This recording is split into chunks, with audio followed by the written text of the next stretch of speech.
n'ubu abaharanira agateka kazi na muntu cyo kimwe nabo mu muryango w'umuforoma Serge Sabima yakorera ahitwa Nyabihanga nta muco bararonka. Ni nyuma yaho anyururijwe akuwe aho asanzwe akorera muganga Nazeri Ndereyimana na Ezekiel Nzosaba bagatungwa agatoki ko bari inyuma bafashijwe n'Urensa Murengera Ntwari. Inkuru twatorejwe na Ju Philibert Karangwa. Uwo muforoma Serge Sabima yaburiwe irengero akuwa hasanzwe arangura akazi kiwe kamisi yose ni muri komine Nyabihanga mu ntara ya Mwaro ahitwa kwivuriro ry'Inyakaraye ni mu ntara ya Mwaro hari ku munsi wa kabiri igenekerezo rya 27 z'ukwezi twaraye dusozereye uyu mwaka w'2021 gushika ubu umuryango wiwe cyo kimwe n'abaharanira agateka kazi na muntu mu Burundi batekewe n'ubwoba inyuma yaho humvikane amakuru avuga ko yatwawe n'imodoka yo mu bwoko bwa Probox tagira imparati kandi ifite ibiyo bitabona yarasanzwe ariko ararangurira amabanga yiwe ku bitaro by'Inyakaraye mu ntara ya Mwaro. Isoko ryacu mu bavyiboneye bakemeza ko biboneye amaso mu yandi n'abambaye umwambaro w'igipolisi imbere yuko bamutwara nabi akaba yagiye akubagurwa kuva agishika mu minwe yabo bapolisi. Yamara naho biruko uwo muforoma yaramaze iminsi aronka amatelefone amutera ubwoba imbere yuko hatogwa kwivuriro asanzwe akorera ko impapuro zitagira umukono bita amatracte zimugabisha ko agiye kugandagurwa. Abamutera ubwoba ku matelefone bamubwira ko ashobora kugandagurwa umwanya wari wo wose mu gihe yobandanya gutunga gatoke muganga Nzonsaba Ezekiel aramutswa intara y'ubuvuzi ya Mwaro na muganga Nazeri Ndereyimana yahoze ari umuyobozi mukuru w'ibitaro vya Fota. Inyuma yo kugabisha Serge Sabima yarandikiye amakete atari make umushikiranganje w'amagara y'abantu Tade Ndikumana utwara igipolisi mu ntara ya Mwaro ajejwe n'urwego rw'iperereza muri komine Nyabihanga Kasa Agato hamwe na buramatari asanzwe aramutswa intara ya Mwaro Colonel Gasanzwe Gaspard ariko bikaba ibyimfa gusa. Ibi byose bikaba bitumwa uwitwa Vesa Murengera Ntwari atumwe na muganga Nzosaba hamwe na Ndereyimana Nazere inyuma yo gutungwa hagatoke ko birugwa barasesagura ubutunzi bw'ibitaro mu guhe imfuna zo zibandanya gusasika inganda hatavuzwe ugutanga akazi baravye amoko canke ubaye uri umukenyezi naho mukarinda kuryamana nkuko amakuru avangaho Inyakaraye abivuga. Reverend Pasteur Vincent Murengera Ntwari akaba asanzwe avugwa mu mabi menshi atandukanye aho mbere yahora atwara ivuriro ryahitwa Muyebe rikukira ishengero rya Pentecote aho yirukanywe muri iryo vuriro yagirizwa gufata ku nguvu umukenyezi yariko aribarutsa imbere yuko ahabwa agashimwe ko gutwara ivuriro rya Nyakaraye kubera ibikorwa abaserukira umugambwe CNDD FDD muri yo ntara bita iby'ubutwari. Murengera Ntwari akaba asanzwe ari mbonera kure. Amakuru w'ico ry'ugwaruka twaronse yavuga ko hari abo mu rwego rw'iperereza mu ntara ya Mwaro babanje kumutera ubwoba ko agiye kugandagurwa atacamira hari ku igenekerezo rya 11 ruheshi aho yahamagagwa n'inimero ya telefone 6996 ya Niyongabo Elifaze hamwe na 62 ya Bukeye neza Alexandre. Radio Peace FM ry'ugwaruka twifashishije ubutumwa bw'amajwi yaciye ku mirongo ya telefone Serge Sabima hamwe n'umuburira yari yagabishijwe ko umugambi wo kugandagurwa na Dr Nazeri Ndereyimana hamwe na Dr Nzonsaba Ezekiel biciye kuri Pasteur Vincent Murengera Ntwari ugeze kure. Nayo inshuro zirenga zitatu twahamagaye Colonel Gasanzwe Gaspard arongoye intara ya Mwaro kugira tumubaze amakuru avugwa ko yandikiwe amakete inshuro zitatu zose bamusaba ko umuforoma Serge Sabimana ucungega umutekano ntiyitavye telefone yacu. Nayo ubutumwa twamurungikiye yabusomye ntiyatwishura. Aya makuru tukazoyagarukako.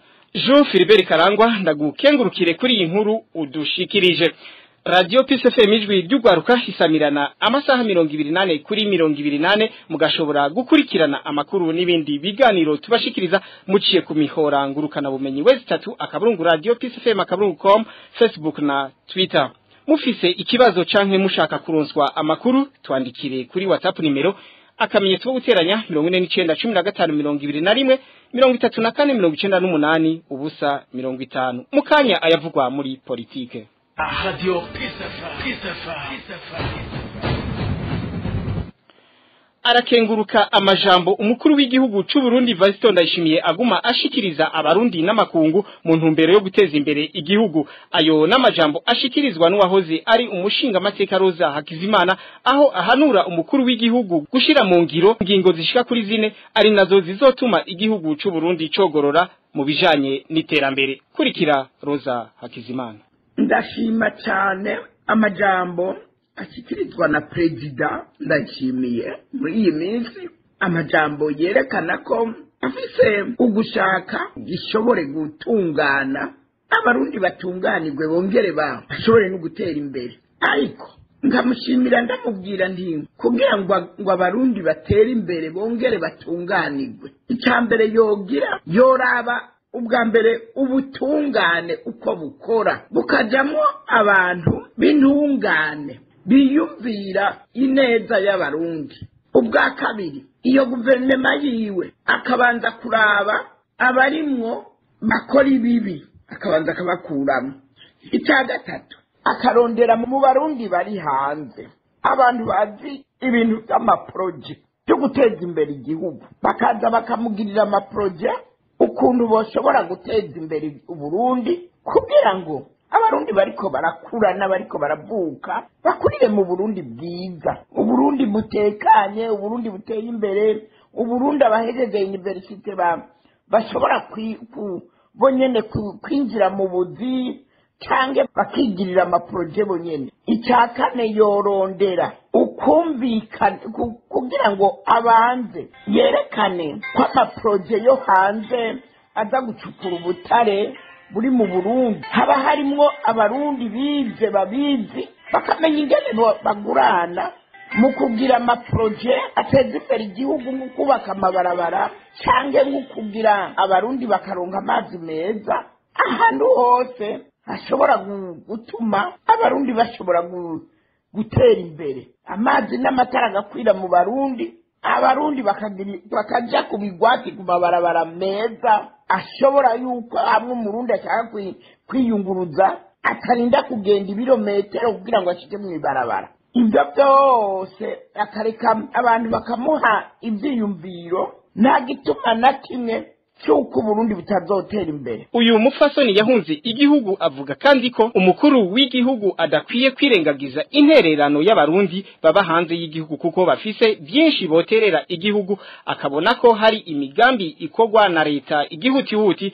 Aha akavuga kubijanye no gusambura amazu y'abanyagihugu batagishijwe inama, nayo kubijanye n'amaradio canke amashirahamwe yigenga akorera hanze y'igihugu ngo Ndayishimiye yarakwiye kumenya ko atari abansi b'igihugu. Rosa Hakizimana amenye ko ayo maradiyo ari hanze atanga igihugu, iyo sosiyete sivile iri hanze ntiyanga igihugu. Akeneye ko Uburundi butekana, Uburundi butera imbere, abana b'abarundi badasega bataja mu mabarabara barondera icyo barya, abana b'abarundi biga bagaheza bakaronka icyo bafungura bakiga neza ejo bakazotera imbere. Nahamagare rero ayo maradiyo ari hanze, ahamagare sosiyete sivile, ahamagare diaspora imufashe gutegura imigambi myiza iteza imbere igihugu. Ikindi areke abamuhanura bamuhanure mujye bw'uko icyo yavuze ari cyo giheza kikaja mu ngiro, imvugo ikajana n'ingiro, gutyo azorabe ko abarundi bose twese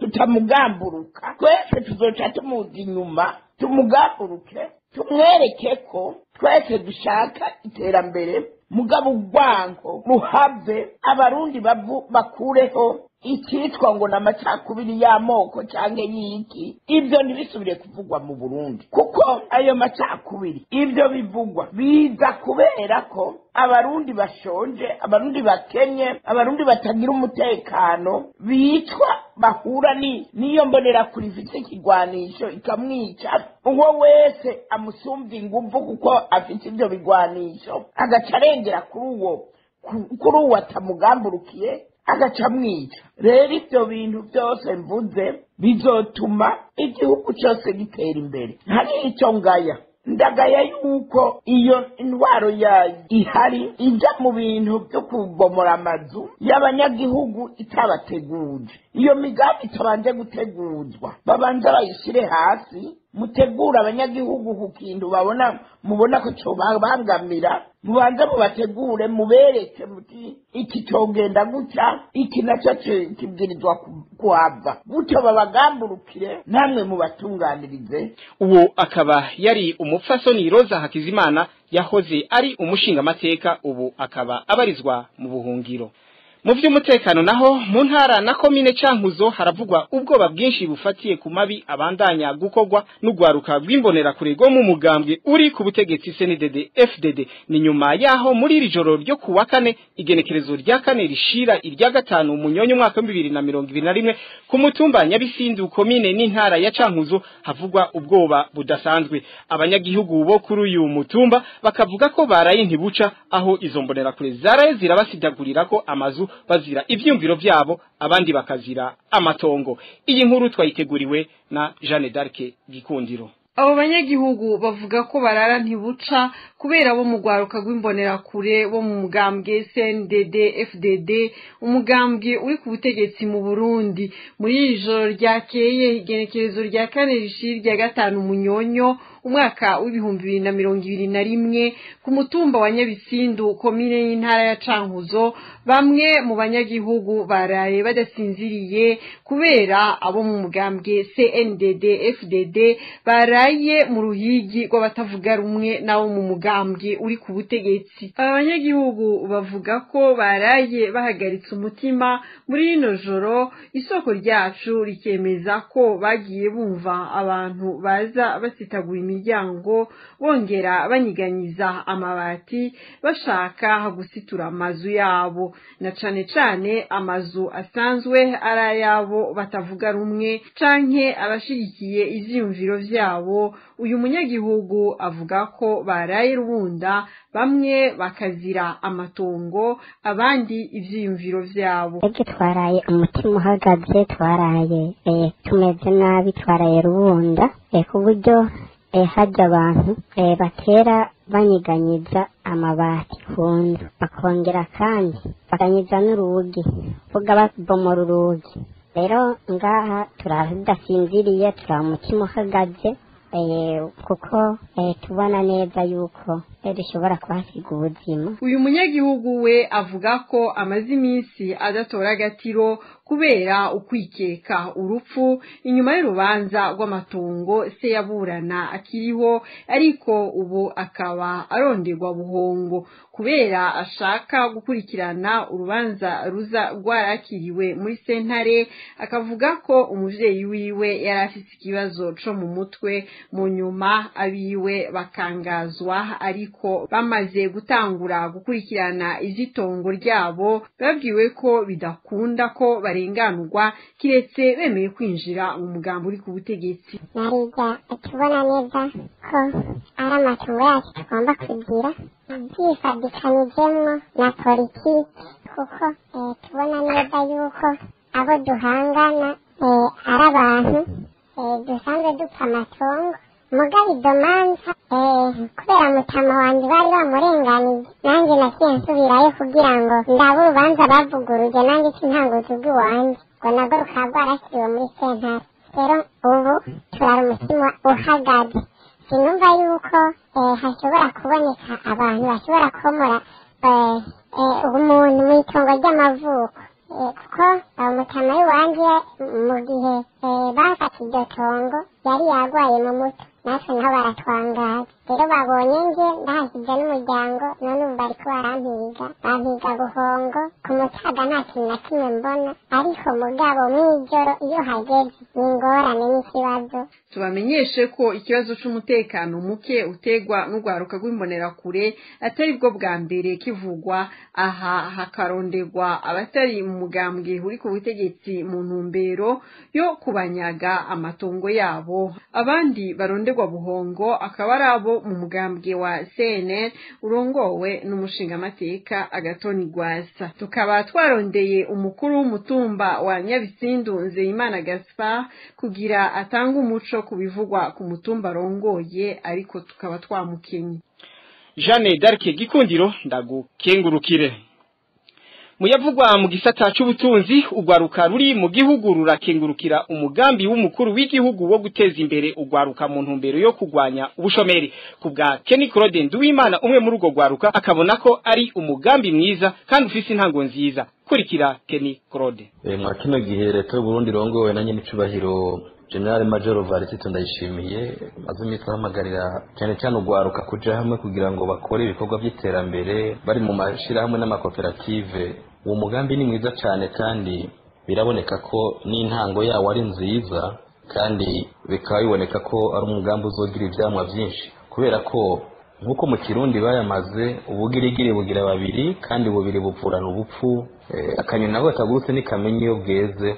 Iminsi yose igihe abantu bashize ingufu hamwe basangiye umugambi, basangiye ivyiyumviro, nta kabuza bateza gushika kwihangiro ryiza kandi bagakora batera baje imbere. Ariko iyo bakoze ibintu umwe wese aja gukora utwiwe ari bakabanyamwigendako, bivuga ko no mu Kirundi baciye umugani w'anyamwigendako ntari imirimo menshi. Kandi iminsi yose iyo umuntu ariko arakora ikintu ari umwe, ingufu z'umwe nyene zibizumwe, kandi ingunyakamunyaga imwe nayo nyene igahakwa iyishikanye. Ariko muyuke ko na kera kugira uburundi butera imbere bushikaho bwashitse, abarundi mu gukora ntibavyita koperative ariko bavyita kurimira mu kibiri, baja hamwe bagashira ingufu hamwe hama bagakorana. Rero umugambi uzogira akamaro keza cane, turacari mu ntango, ariko hariho amakoperative y'ugwaruka rutandukanye bitavye ako kamo barakora kandi bamaze gushika kwihangiro ryiza. Biboneka ko rero ahubwo n'abakiri inyuma nyabura bakwiye kwikubita agashi bakanyaragasa bagakora kugira ngo n'abandi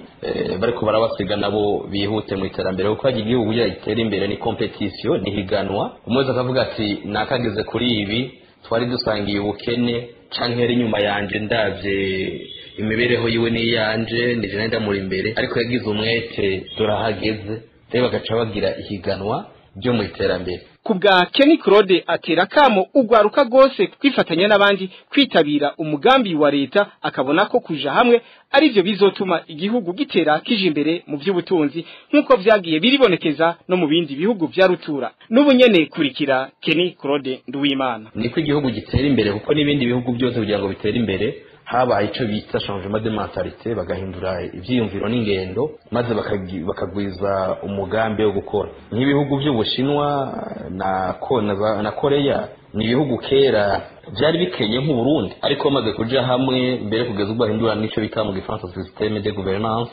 bakava muri système bari bafite ico gihe bakaja muri système ya communiste, niho bace batangura gukora batera baje imbere, kandi urabona ko bageze ku ntambwe nziza ishimishije. Rero ibyazingamitse Burundi ni intambara, no bwicanye bwa buri kanya bwagiye buraba, haba injyane zifatiye ku moko, ku ntara. Ivyo rero Imana ishimwe ko twabirenganye, ubu yageze mu gihe cyo gukora kugira ngo umwanya twataye tuwurihe kwiruka. Rero nkaba na jewe nkuko mubimbajije nteye akamo niyo mujene wese ugugwaruka, umuntu akiri muto akiri nyuma ataraja kwifadikanya n'abandi mu mugambi w'amakoperative, ko yo nyaruka ahubwo akitabira akamo akifadikanya n'abandi, kuko karahara mu Uganda ntibacura kandi nyamwigenda ko ntari miri mpeshi. Ni ako kamo norangiza ntera nsaba Barundi, nsaba ugwaruka muri rusangi, na cyane cyane ko hariho ni banki y'ugwaruka yashinzwe kugira ngo ifashe mu migambi y'iterambere. Iyo migambi rero ni byiza ko bayitegurira hamwe, kuko Uburundi bwo muri 2050 n'ubwatwebwe tukiri bato, kuko abatwitangiye imbere abadutwara uno munsi benshi barakuze ko tuzobasubirira. Donc igihugu ni cacu, tukifate mu minwe, dutegura imigambi, tuje hamwe mu makoperative, hanyuma ijya banki nayo y'ugwaruka idusahirize mu kuduheza iyo ngurane itavuna, kugira ngo dukore dutera tuje imbere. Niko kamuntu batera Abarundi muri rusange. Murakoze. iyi nkuru niyo idushikanye ku musozo w'aya makuru twariko turabashikiriza. Odas Kaburo nariko ndayabashikiriza, reka nshimire mwebwe mwese mwari muduteze yomi, shimire abamenyesha makuru ba Radio PSFM ijwi ry'ugwaruka, umwe wese kuco yaterereye kugira aya makuru ashobore kubashikira. Ahanje duhana isango mu makuru yo ku munsi w'ejo ni agahindukira.